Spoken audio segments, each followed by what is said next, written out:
Buenas tardes a todos, somos el grupo 1 compuesto por Alejandra Caloya, Marcos de Michelis y José Lambur. Esta presentación está basada en el análisis del texto Lingüística Contrastiva y Traducción escrito por Noelia Ramón García. Noelia Ramón García es doctora en Filología, miembro del Departamento de Filología Moderna de la Universidad de León en España. El objetivo de esta presentación es establecer cuál es la relación que existe entre los estudios de la lingüística contrastiva y la traducción, tanto en su aspecto teórico como práctico. Para abordar estos aspectos vamos a basarnos en la postura de tres diferentes autores y además vamos a ejemplificar en lo referido a las tres etapas de un estudio contrastivo. La lingüística contrastiva o análisis contrastivo es una rama de la lingüística que lleva a cabo descripciones exhaustivas de un aspecto gramatical concreto en dos lenguas distintas para a continuación comparar estas descripciones y extraer las conclusiones oportunas. Cuando hablamos de aspecto gramatical concreto, podemos referirnos a un aspecto léxico, fonológico, morfológico o sintáctico. Su origen se sitúa en los trabajos de Fries y Lado, Fritz Fries y Robert Lado, ambos lingüistas europeos. En realidad no europeos, sino angloparlantes. Fries es alemán, lingüista alemán, y Robert Lado es norteamericano.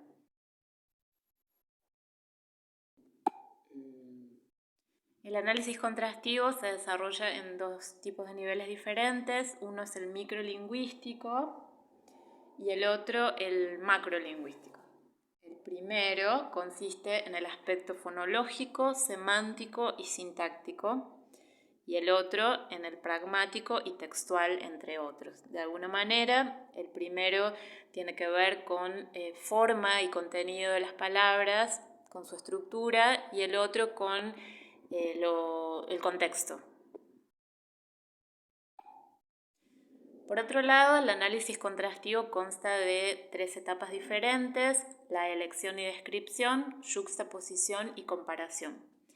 Con respecto a la elección y descripción, podemos decir que se toma un aspecto lingüístico en cada una de las lenguas que se va a contrastar siguiendo un mismo modelo lingüístico. Un ejemplo podría ser tomar el aspecto morfológico. Luego la yuxtaposición. La yuxtaposición es, se realizan las descripciones de similitudes y diferencias, y en la comparación se detallan esas diferencias en los aspectos lingüísticos, diferencias o similitudes, para establecer regularidades en el uso.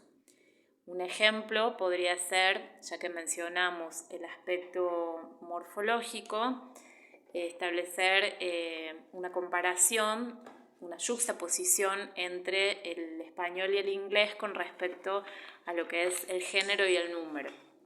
Podemos decir que en el español el género se diferencia desde la concordancia, agregando una terminación en particular, que es la que establece esa diferencia. Puedo decir, por ejemplo, amigo o amiga, entonces estoy marcando esa diferencia desde esa terminación.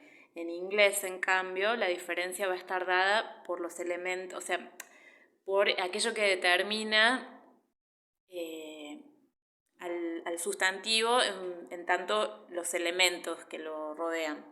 Puedo decir, por ejemplo, she's my friend, y ahí estoy definiendo el género. Y si no, digamos, si ese contexto estuviera ausente, si ese elemento, si ese determinante estuviera ausente, no podría definir el género.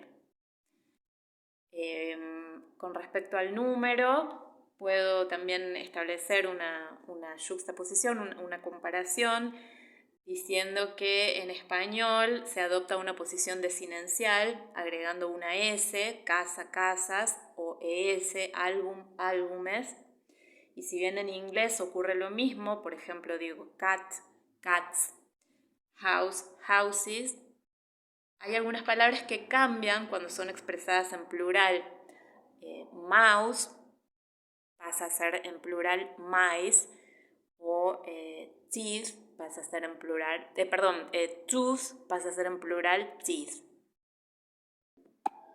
Podemos agregar que estas tres etapas antes descritas, si bien están diferenciadas, no están del todo segmentadas y que en ciertos casos se van complementando. La lingüística contrastiva aborda el uso real de dos lenguas, por lo que tiene un gran valor en el campo de la traducción al avalar la naturalidad de ciertos usos lingüísticos. Los límites y la relación entre la lingüística contrastiva y la traducción varían de autor a autor. Ahora continuaremos con tres propuestas de diferentes autores.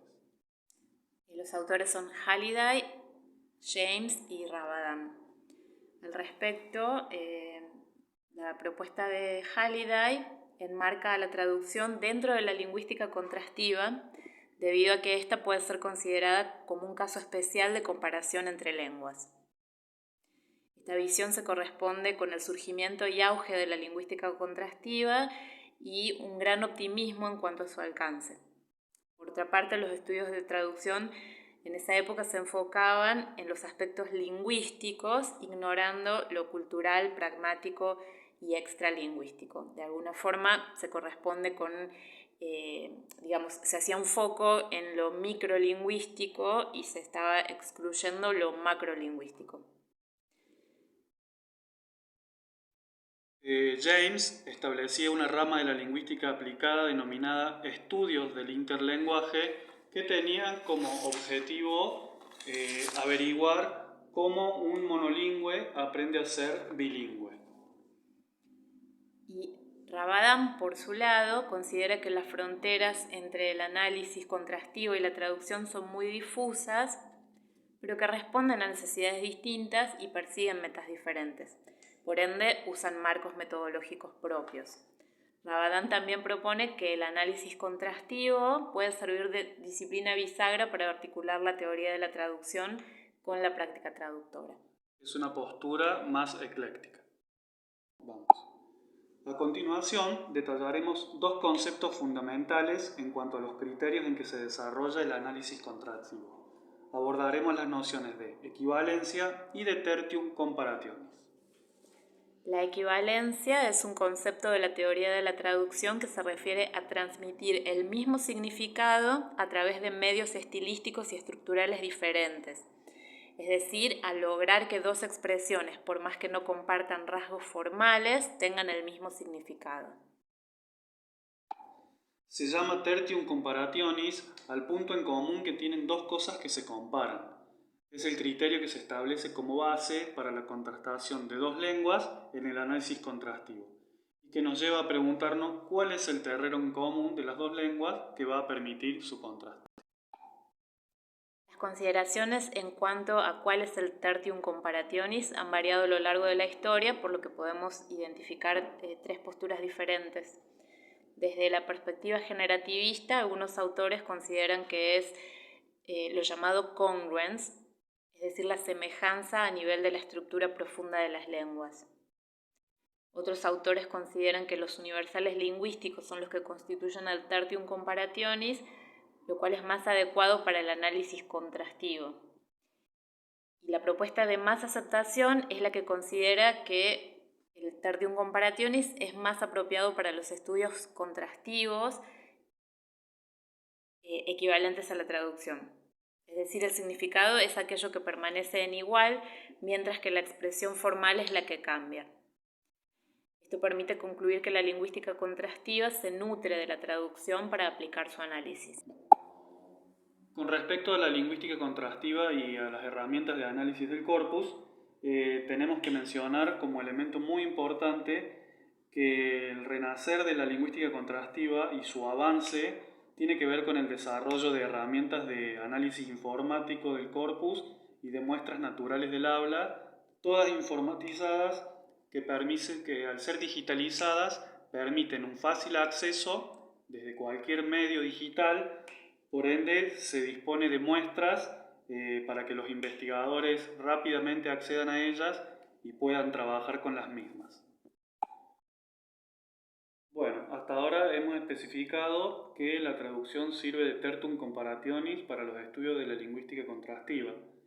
De manera inversa, la autora se pregunta cuáles serían los aportes que puede hacer la lingüística contrastiva a la traducción. Por eso nos referimos a la interrelación entre lingüística contrastiva y traducción. La respuesta nos la da Vladimir Ivic, que fue un lingüista croata, también lexicógrafo y estudioso de la traducción. Fue el primer lingüista que abordó el tema de la traducción. Según sus palabras, la traducción puede servir como una herramienta de análisis contrastivo, mientras que los hallazgos del análisis contrastivo, junto con sus otras aplicaciones prácticas, pueden ser aplicados en el entrenamiento de traductores, en la preparación de manuales de traducción y sobre todo tal vez en construir una teoría de la traducción. Es decir, que le da piezas fundamentales y básicas, sobre todo en esto de construir una teoría de la traducción. Los resultados de un estudio de análisis contrastivo facilitan la labor traductora al otorgar patrones de las formas más comunes de cierta expresión gramatical en cada lengua analizada y brindan además datos estadísticos sobre la frecuencia de aparición de cada expresión. No debemos olvidar que estos datos son extraídos de un corpus lingüístico de muestras espontáneas, por lo que se presentan patrones que permiten al traductor una mayor naturalidad en la lengua meta. En conclusión, la lingüística contrastiva y la traducción se interrelacionan nutriéndose la una de la otra. Hay una bidireccionalidad, hay una reciprocidad en esa relación.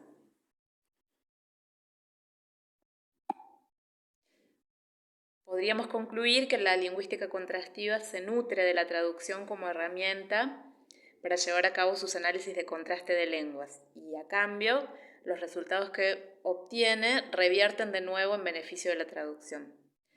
De esta forma se trataría de un círculo cerrado en el que la traducción es tanto el inicio como el fin, pasando por el filtro descriptivo del análisis contrastivo. Eso sería todo. Muchas gracias.